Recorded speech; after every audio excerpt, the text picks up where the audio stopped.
What up, Cavs Nation? I'm your host, Ethan Sands, and I'm back with another episode of the Wine and Gold Talk podcast. I'm joined by your favorite beat reporter, Chris Fedor. What's going on, Chris? Ethan, how's it going, man? Has it become normal yet for you that we're in the off season and these days are not really like last minute? You got to kind of figure out what you're doing throughout the day with the fam?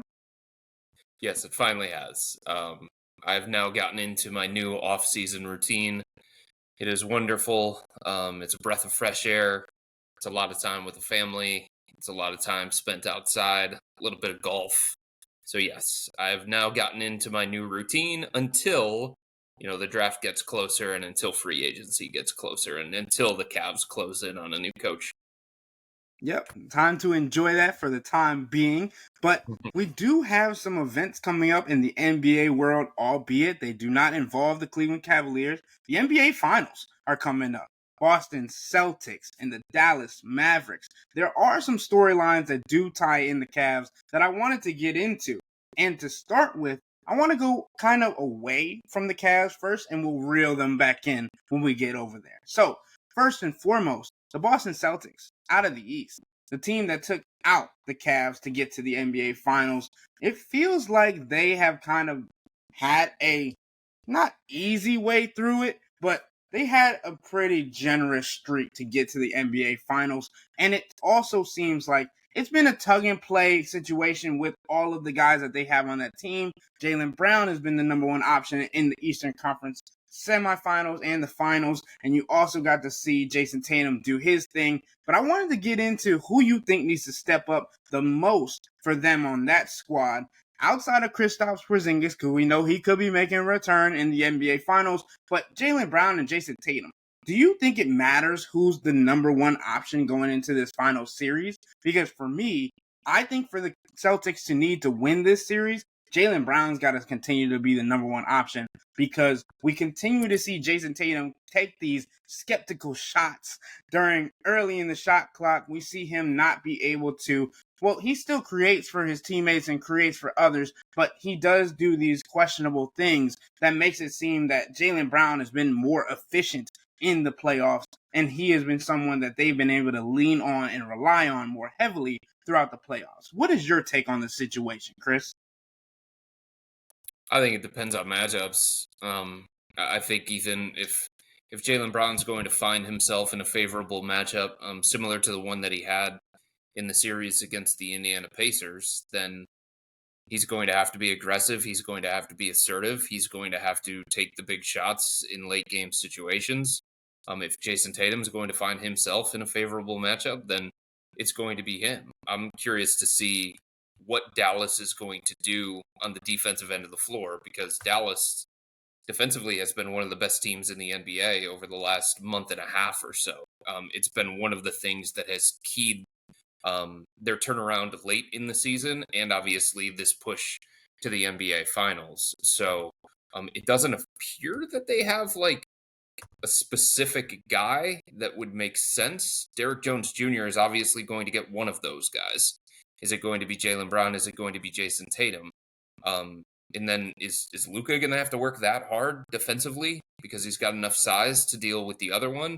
Are they going to give that to PJ Washington and ask him to see if he can hold his own on the defensive end of the floor? PJ has taken some of the tougher matchups throughout the course of this finals run for Dallas. I'm going to be curious to see how Dallas tries to approach that and what Dallas feels like is the guy that they think they can better take away. Because whoever that is, that guy is probably going to be guarded by Derrick Jones Jr. But I just don't know that Dallas has the kind of defensive stopper or the kind of defensive irritant that is going to bother either Jaylen Brown or Jason Tatum. And that's one of the things that makes the Celtics offense so good. It's why it was the number one offense in the NBA. You just don't have enough of those kinds of guys to deal with the number of offensive weapons that the Celtics have on a consistent basis, especially when you're talking about in a 7-game series. There might be one night where Derrick Jones Jr. wins his matchup against whoever it may be. Or there might be another night where Dallas just does a lot of really, really good, smart things on the defensive end of the floor from a schematic standpoint. But to do that 4 times in 7 tries against all of that offensive weaponry, especially if Kristaps Porzingis is going to be healthy and effective, man, it's just Dallas is going to have its hands full, and they're going to have to defend at a completely different level than what has been required so far in the postseason, especially coming off the series against Minnesota. We've talked a lot about how seasons are perceived, especially during the playoffs. And the Boston Celtics have a lot of expectations on them this season. It's basically championship or bust. And there's been media members, national media members, that have said that if the Boston Celtics do not win the championship, that this is a failure of a season for them this year. Where do you fall on that totem pole? Do you think that it is a failure season? Because I feel like that's a big word to place on an all year round season that came down to the NBA Finals for a team.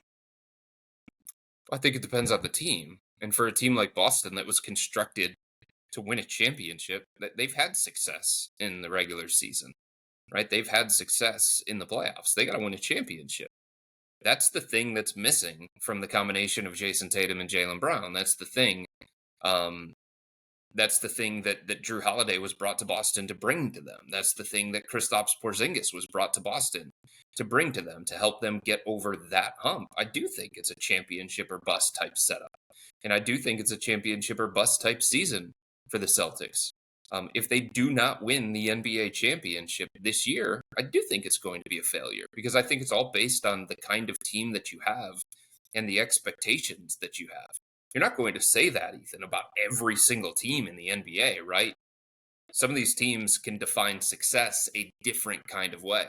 I think for Dallas to take the step that they took getting to the NBA Finals, that was crucial. That showed that they're heading in the right direction. It gives Luka an opportunity in the NBA Finals. It gives Luka and Kyrie together an opportunity in the NBA Finals.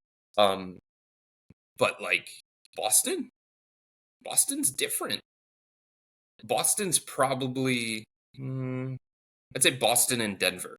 Boston and Denver were the two teams where, coming into the season, if they didn't win a championship, it was a failure based on how they were constructed, based on the moves that they made, based on the pressure and the expectations and all that kind of stuff.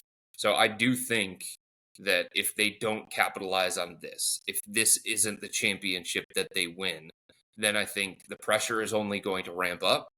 The expectations are going to get higher, and the questions about, okay, when is it going to happen for Jason Tatum? When is it going to happen for Jaylen Brown? When is it going to happen for the two guys together? I think all of those are going to follow them throughout the course of the offseason.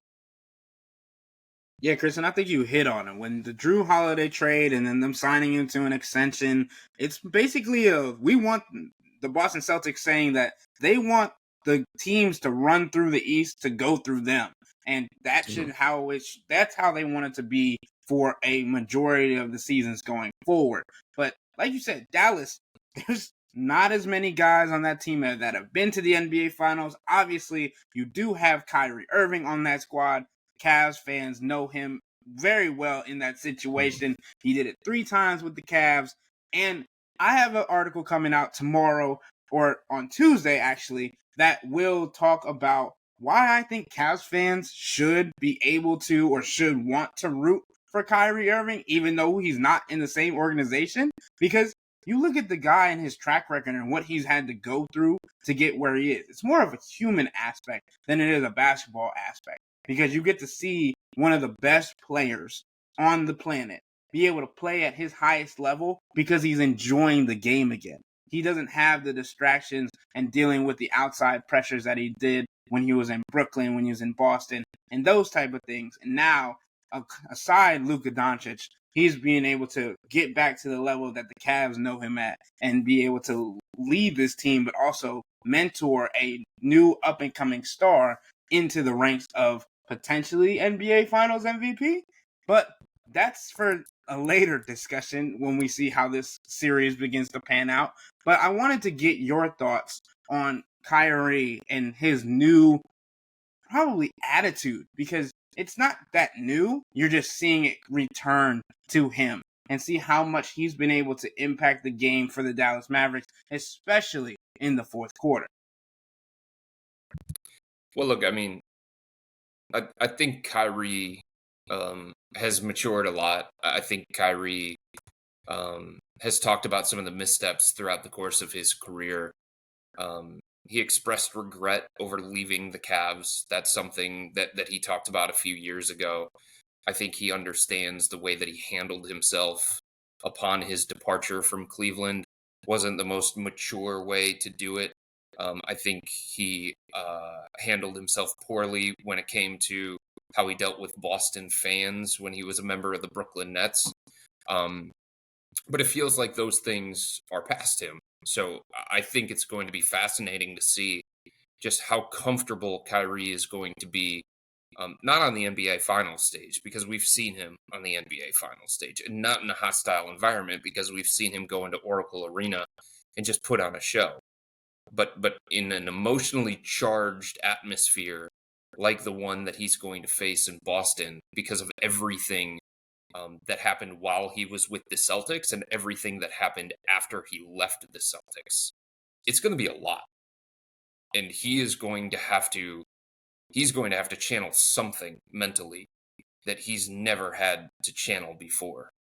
This is the NBA Finals. This is a chance to win a championship. And it's going to be Kyrie sucks chance basically every time he touches the ball. This is going to be an emotional return, no matter what he says. And he's obviously going to talk about this in the days leading up to game one. No matter what he says, this is an environment that he's about to walk into that he has never been in his career. And there is no way for him to prepare for what's ahead. And I think it's going to be fascinating that it adds a different element to this whole conversation about Dallas in the NBA Finals and Kyrie back on the final stage. This isn't just being back on the final stage. This isn't just doing it without LeBron James for the first time in his career. This is going back to Boston, a place where he flipped off fans, where, he said all the things that he said about Boston and about the city itself. And I mean, it just, when you talk about emotions and you talk about pressure and you talk about expectations and you talk about everything that the finals demands from you from a mental aspect, throwing that on top of it, it is going to challenge him in a way that he's never been challenged in his career, and I'm fascinated to see how he's going to handle it. Look, if there's somebody who's going to be able to handle it, if there's somebody who is wired to handle it, it's the guy who challenged Kobe Bryant to a game of one-on-one when he was a basic teenager. It's a guy who, has been in some pretty hostile situations before. It's a guy who's dealt with a lot of drama and a lot of chaos, some of it self-inflicted. But this is going to be fascinating to me. Especially during Men's Mental Health Month, like June is that. Like where we have to make note that this is an emotionally charged series. This is going to be a huge statement to whatever he does on the stage that he's played on. And I mean, it's Men's Mental Health Month, so we're talking about the Dallas Mavericks, who he has talked about being an organization that has rallied around him, made him feel safe and be protected and have his back. Like, they'll need to have his back in almost every single capacity, especially with post-game interviews and stuff, because of whatever the performances may be. And also, you got to think about the Cavs fans that got to see him grow over the time that he wasn't with them. And Chris, you wrote about it too when he came back in February, and how he said that he enjoyed his time in Cleveland. Like, there should be no bad blood between Cavs fans and Kyrie Irving anymore. Maybe if you might have been sour a couple years ago, I would have understood it. But like the if, ands, or buts or whatever, like, that's got to go. It's too late for that. Like, you got to be able to enjoy one of the guys that is one of the best ball handlers, one of the best finishers in the NBA on the biggest stage And like I've been saying since we found out who was making it to the NBA Finals, this script is insane. Like, this script is insane. And you're not going to get to see the antics of Kyrie Irving like he pulled in Brooklyn. They're more than likely, I'm not going to say never, Chris, because we've learned that this year. But more than likely, you're not going to see the sage brought out. More than likely, you're not going to see the flipping of the bird. You're going to try and see a Kyrie Irving who has gone through counseling and done those things that he felt like he needed to get his mental health ready, not only for this situation, but for himself. And I think that's the biggest point of what this conversation is about.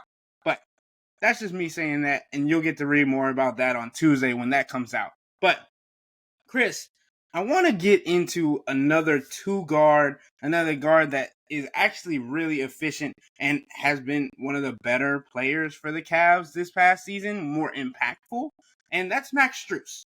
And he's a guy that has been to the NBA Finals. He's a guy that has high expectations for this Cavs team. One of the guys that thought that this team could have gone further this season if things might have been a little bit different. So, Chris, starting off, this is going to be Max Strus' exit interview. We're going to get into how he played this season, what his expectations were, how he's going to impact this team over the next 2 years, which is where his contract lies for now, and what you just thought about how he handled himself in his first season in Cleveland. So I think this is a complicated conversation just because the primary reason why he was brought here was to space the floor, knock down shots, make things easier on his teammates. And like all of those things lumped together aren't equal. He made things easier on his teammates. He spaced the floor. He created a different dynamic offensively for the Cavs. They introduced more movement, but he didn't make shots. So it's like, how do you weigh those things against each other? And that's a hard conversation, I think. And to me, I think the best way that you can do it when it comes to Max is you just look at the impact that he had on the team. And you may have to do that independent of his shooting percentages, because I think Max would even tell you, Ethan, that he did not shoot the ball the way that he expected to, the way that he wanted to. 41% from the field, 35% from 3-point range. So that obviously needs to get better going into his second year with the Cavs, and maybe putting him on different positions on the floor, putting him in the corner more frequently. Maybe that would help. Maybe trying to make some of his shot attempts a little bit easier. That would help. Maybe a better offensive mind would help as well. So if that's the only thing that you focus on, I feel like you're doing Max a disservice and you're doing yourself a disservice in terms of judging his season. Because other than that, he was really good. He defended at a higher level than I think some people thought he was capable of in the playoffs when the Cavs were going up against any kind of talented two-way wing. It was Max who drew that primary assignment. His rebounds were really, really important for this team in terms of finishing defensive possessions. He averaged a career high in assists. He showed more playmaking than people thought he was capable of. More playmaking than he was given the opportunity to showcase in Miami, just based on how they ran things. And he had an impact. That's the thing. If you're just judging his impact, that became abundantly clear during the regular season when you talked about the Cavs with him on the floor and the Cavs without him. With him on the floor, I mean, in the regular season, it was different than the playoffs. In the regular season, Max was plus 5.6 in terms of net rating with him on the floor. And with him off the floor, it was minus 1.6. The offense obviously got worse. And the defense was basically negligible one way or the other. So it shows that the Cavs need a player like him. The Cavs need a player with his skill set. And it also shows that if his percentages start to tick up a little bit, both from the field and from 3-point range, then you're talking about a guy who does everything that the Cavs brought him here to do, and maybe even a little bit more because of the rebounding, because of the playmaking, and because of the better than expected defense, I would say. In fact, at one point during the season, I was having a conversation with a player about Max specifically and about the edge that he brought to the team and the toughness and the attitude and all that kind of stuff. And I said to the player, I said, Max is a little bit of a dog on defense. Like, he is feisty. He tries hard. He gets after dudes. Like, he makes guys work for shots. He's a better defender than I expected. And the player turned to me and he said, well, you were thinking of the other white guy that could shoot from Miami, alluding to Duncan Robinson, of course. And he was like, just because that's his reputation, it doesn't mean it should be Max's. So, again, I think there's room for him to improve as he gets more and more comfortable in this situation, and probably with a better offensive minded head coach.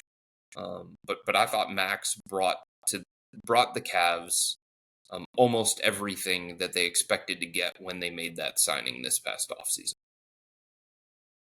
Yeah, and I mean, Max Strus was, like you said, Chris, it more matters about his impact and his playmaking and his rebounding and what he was able to do offensively for the team, even if shots weren't falling. Like, you think about a guy who was third on the team in offensive rating with 115.8.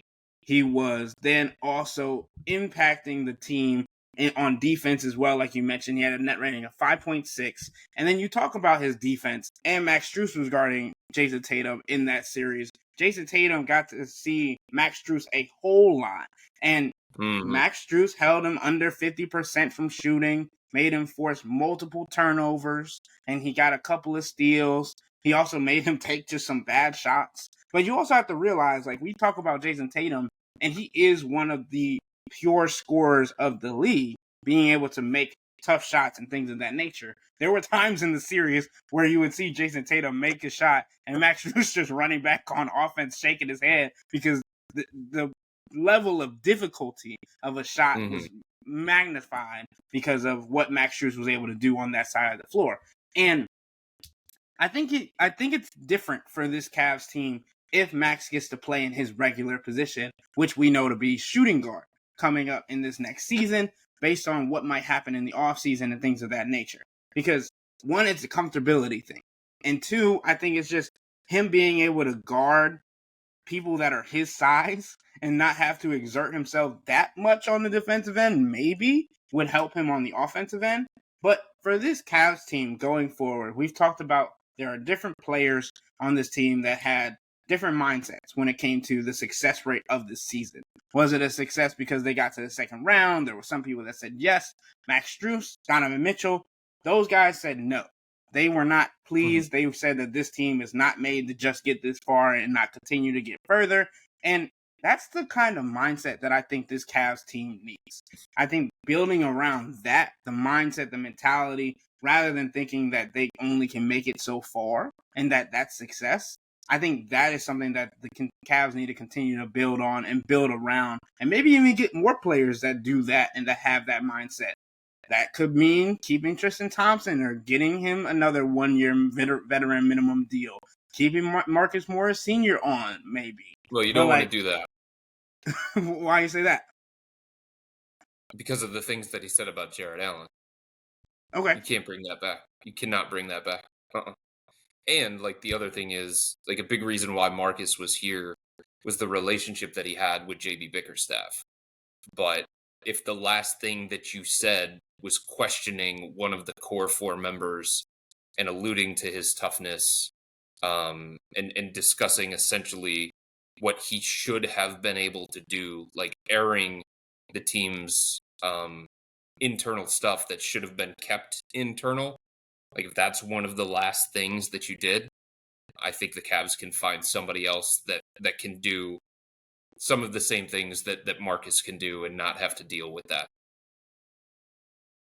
Well, I think that's true. And I think the other portion is more so the mindset of it, because like Marcus brings a mindset that we know, He's not like the Jimmy only one out alluded there to. that has that mindset. 100%. And that's what I'm getting Yeah. to. Like, you have to go find guys that have that mindset of wanting to be better than you were last year, one, but also have the expectation of, we want to get to the Eastern Conference Finals. We want to get past the Eastern Conference semifinals. Like, just, I think improvement as success should not be the standard for this Cavs team. And I think that's where I'm going with this, with players like Max Strus, who have that mentality and were vividly upset about not being able to get past Boston, and saying, who knows what would have happened if they would have been Hmm. if they wouldn't have been healthy. So what do you think about the different players that in their mentality, and how that's going to impact the Cavs going forward? Yeah, I mean, I think those are all things that are considered when you're talking about signing any player, because you're not just bringing in a skill set, right? You're not only talking about a guy shooting, his passing, his dribbling, his rebounding. It's not just a name on a contract. It's a person. How does that guy fit in the locker room? How does that guy fill in some leadership gaps? How does that guy enhance our culture? How does that guy fit into not just a starting lineup, but a fabric of a team that wants to compete at the highest level? All of those things matter, because when you make any kind of trade, when you make any kind of signing, when you talk about giving somebody a massive contract extension, you're talking about investing in a person. And is that person the right person? And I think Max has shown himself to be that. I think he'll hold guys accountable when he needs to. I think he'll pump up guys when he needs to. I think he'll play with a toughness, and I think he has high standards. And I think that's important. If you're a team like the Cavs that's trying to show Donovan Mitchell that this is the place where he can compete for conference finals appearances and NBA finals appearances into the future, you need guys like Max, who is going to hold everybody to that daily standard. And it's not just on game nights, right? It's not just in the fourth quarter of a pressure packed game. It's every single day behind the scenes, practice, shoot arounds, pregame routines, all that kind of stuff. And Max came from Miami, where it was all about the culture, where they didn't make excuses, where it was next man up mentality, and it was a high daily standard. And it seemed like he brought that to the Cavs. And I like the fact that the Cavs have a guy like that who can help bring that to an organization. Because if you talk about last year, it was very, very different. And it was apparent that that's something that was missing against the Knicks. And that's part of the reason why they brought in George Niang, Max Strus, Tristan Thompson. It did play a role in the Marcus Morris signing midway through the season. You need to have those kinds of guys in your locker room. You need to have those kinds of guys that can blend into the fabric of the team. And I think Max is that kind of guy. Like even Donovan Mitchell said throughout the course of this season, Ethan, even Donovan said, like, Max has been to places that I haven't been. Max has seen things that I haven't seen. And that's basically Donovan saying, yeah, I know. I'm a multi-time All-Star. Yeah, I know. I'm an MVP candidate. But I want to be a champion. I want to compete in the NBA Finals. And that guy has. Same thing with Tristan Thompson. Same thing with some of these other guys that have gone further in the playoffs than Donovan has. So for Donovan Mitchell to have that level of respect for Max Strus, that means basically everybody in that locker room is going to have that level of respect for Max Strus. And they're going to listen when he says things, right? They're going to follow his lead when it comes to daily habits and stuff like that. So beyond all the other stuff that we've already talked about, net rating, shooting percentages, passing, dribbling, shooting, movement that he brings offensively, it did feel like he brought a different kind of standard to this organization, one that was lacking. Yeah, and I mean that goes all the way back to the beep test, right, Chris? Like that goes back to the beep test for the Cavs, and Donovan Mitchell talking about it about 5-6 different times during press conferences, and saying that Max Strus from day one was ready to put it on the line and show them how much he wanted to be there and wanted to push everybody. And I think that's the other thing that you mentioned with Donovan Mitchell. There's not a whole lot of people at Donovan Mitchell's standing in the league that can push him, because you think about his standing, how good he is, but you also think about the experience that these players have. Like you said, Tristan Thompson, Max Strus. The experience allows them to be able to speak words into him, speak life into him, and continue to push him to be better, to get to a different level, because like you said, he does have that kind of respect for them because he hasn't been to where they have been and where he wants to go. But talking about Max Strus, I don't think we cannot talk about the coaching hiring that could be happening, the coaching search, and Chris Quinn, who was on the Miami Heat while Max Strus was there, is in the conversation. He's being interviewed by the Cavs. What do you think about the relationship between Chris Quinn and Max Strus? What have you heard about those guys and how they have interacted in the time that he was there? I think the only thing that matters when it comes to that, Ethan, is that, the Cavs have a guy in Max that they can talk to. They can learn about Chris Quinn. They can hear things from somebody who was there alongside Chris Quinn that maybe they don't already know, maybe they don't have the full access to. Anytime you have people with that firsthand experience, you lean on them as much as possible and you try and gather unfiltered, honest intel. And it's good to have somebody like Max who can say, here's the things that Chris Quinn did really, really well when we were in Miami, and here are the things that maybe he didn't do as well that maybe could prevent him from being the right coach for us. And I'm not saying that that's how Max views the situation, and I'm not saying that that's what Max is saying to the front office decision makers, but he's that kind of guy that will shoot it straight.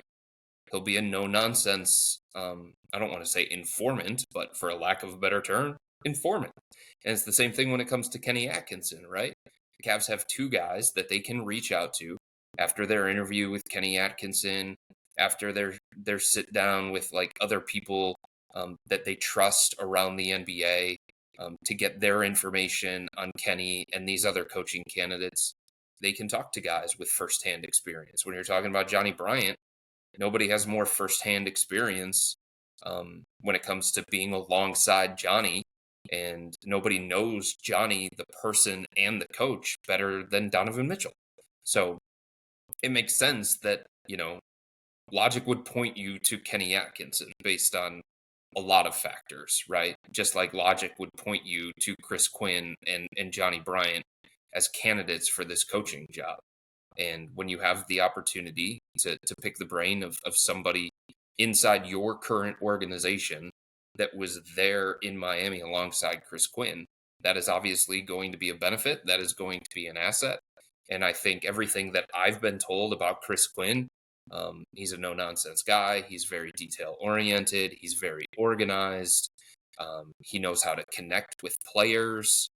All of those things would seem to appeal to Max Strus and the kinds of things that Max would want from a head coach in Cleveland. And it doesn't mean that the Cavs are making decisions based on Max Strus and what's going to be best for Max. But,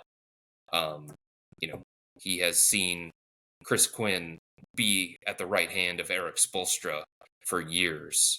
And everything that I've been told about Quinn is that he's kind of Eric Spoelstra's quote-unquote mini-me.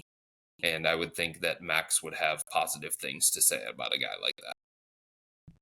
I mean, you think about Eric Spoelstra's trajectory to being the Miami Heat head coach and all that he had to go through, being back in the days where he was in the video room to where he is now. And you think about how guys can learn from that and learn that he's not a person that was like handed a position. No, he had to work from the ground up to get to where he was. As the kids say now, Chris, he got it out the mud. So you think about what Chris Quinn might have learned from that, what he'd be able to instill, and also the schemes and the advice that he's gotten over the years from Eric Spoelstra could be handy to him coming down the line. But last thing that I want to get your opinion on, and I want to just let you fly on this one.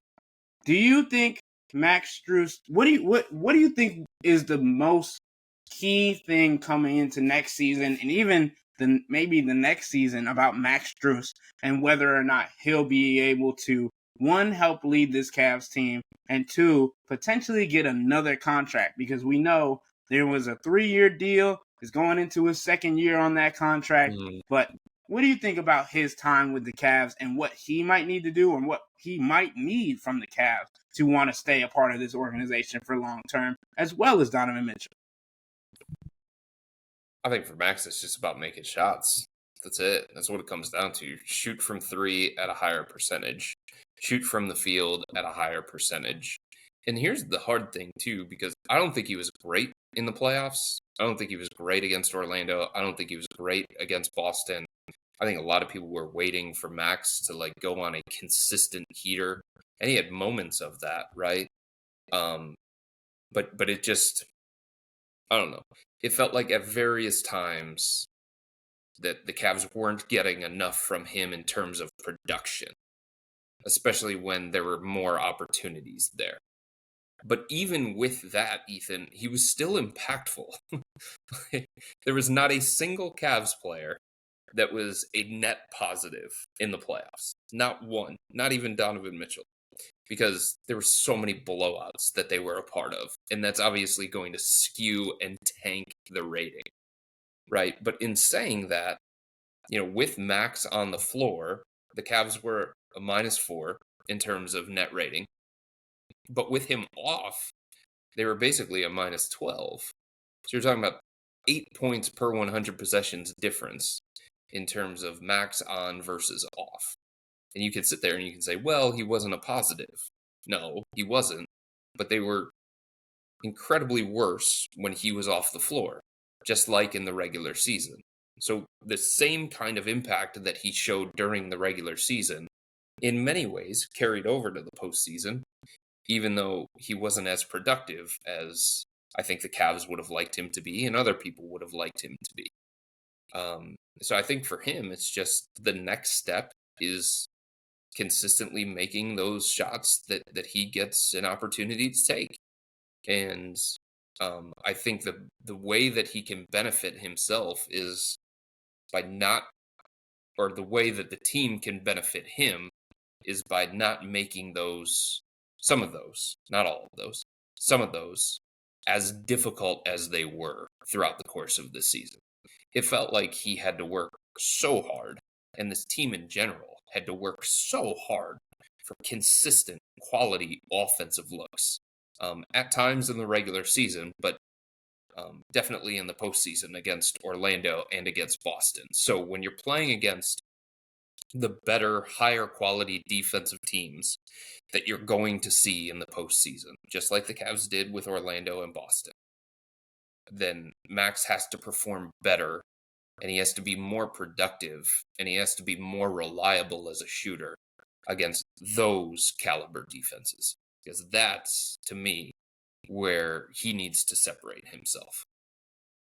And I think it was good for him to be in a series outside of Miami where he had that bigger role and he knew what defenses were going to throw at him, because he had seen it in the regular season kind of, but it was not to the level of what he had seen in the playoffs. Like when he was on Miami, people knew he was a shooter, but they also knew they had to deal with Duncan Robinson, Tyler Hero, all of those guys. And for the Cavs, it was like, all right, Donovan Mitchell, Darius Garland, Max Strus, shut them down. We'll be pretty good.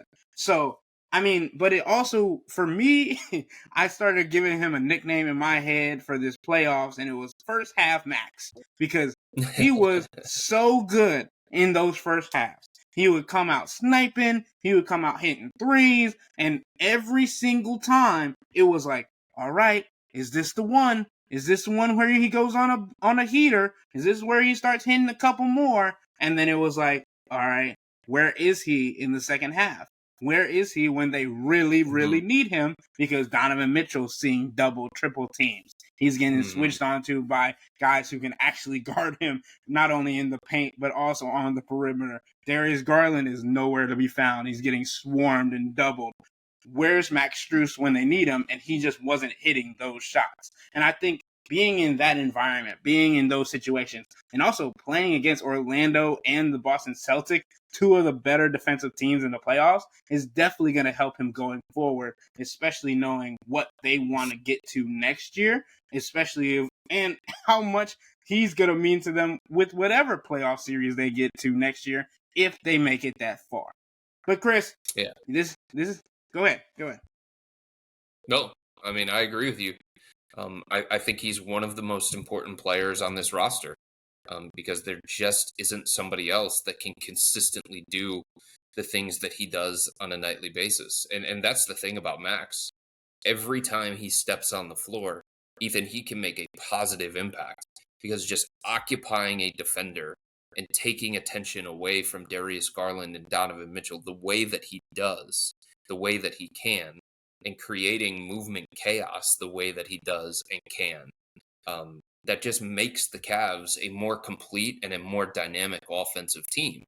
And he has shown an ability to, even if things are going to be tough on him because of the level of attention that he's going to get, the level of physicality that he's going to see, the face guarding that happens every single time he's out there, the amount of energy that he has to expend just to try and create some kind of sliver of space for his own shot. Like, even though things can be difficult on him, if he makes things easier on Darius and Donovan, and if he creates more space, any more space for Evan Mobley and Jared Allen together, that is him making an impact. That is him doing things that don't always show up in the box score. And there's just nobody else on this roster that has that same kind of skill set that's going to get 30 to 35 minutes a night. So because of this current roster construction, and because of the things that he brings to this offense, even when he's not making shots, even when he's not scoring the ball, those things cannot be overlooked, and it makes him one of the most important players. And I think you saw a more complete, even though you didn't get an opportunity to see it nearly as much as the Cavs would have liked because of the injuries to a bunch of different guys throughout the season, you saw the idea behind making him the final member of the starting lineup and what that meant to the other core four guys and what that meant potentially to the Cavs as a whole with that group on the floor. And I think the last part that I want to mention is how he can impact and help others learn to become a better shooter. Like Sam Merrill is a guy who we saw kind of be mentored by Max and continue to learn from Max as he watched him on the floor. Because the point that you made that really stood out to me was who's going to get 30 to 40 minutes. Sam Merrill's not getting those in the current rotation. Right. But he can see the different things that they are throwing, the defense they're throwing at Max Strus, and be like, oh, this is where I can attack this. This is where I can attack this. And because he's going to see similar coverages because he has the same shot profile. He's going to get the ball, put it up as soon as possible from the three-point line. Max Strus is the same way. And I think that no matter what, because we know that Sam Merrill's going to have a more team-friendly contract than Max Strus when he has to resign or whatever, that maybe that could help the Cavs in the later run of trying to decide which shooter they want to keep. But we know that Max Strus brings more to the game defensively and also in the passing lane and stuff like that than Sam Merrill does in this part of his career. So that's just a whole different conversation. But I think Max being a mentor and a tutor and just somebody who Sam Merrill can watch in those kind of games can help him when he gets onto the court as well. But yeah, I mean, I think at the end of the day, at the very least, even if you can admit that Max didn't make as many shots as he would have liked and the Cavs would have liked, at the very least you can say, I understand the thinking behind the signing of Max Strus in the offseason. It was a logical signing by the Cavs, and it made the Cavs a better team. That's all you can ask for, right? Plain and simple. And with that being said, that'll wrap up today's episode of the Wine and Gold Talk podcast. But remember to become a Cavs insider and interact with Chris and me by subscribing to Subtext. This is where, if any news breaks throughout the week, we will be sending it to your phones immediately. This is a Cavs community, and we want you guys to have your voices heard. So, sign up for a 14-day free trial, or visit cleveland.com/Cavs and click on the blue bar at the top of the page. If you don't like it, that's fine. All you have to do is text the word STOP. It's easy, but we can tell you that the people who sign up stick around, because this is the best way to get insider coverage on the Cavs from me and Chris. This isn't just our podcast, it's your podcast. And the only way to have your voice heard is through subtext. Y'all be safe. We out.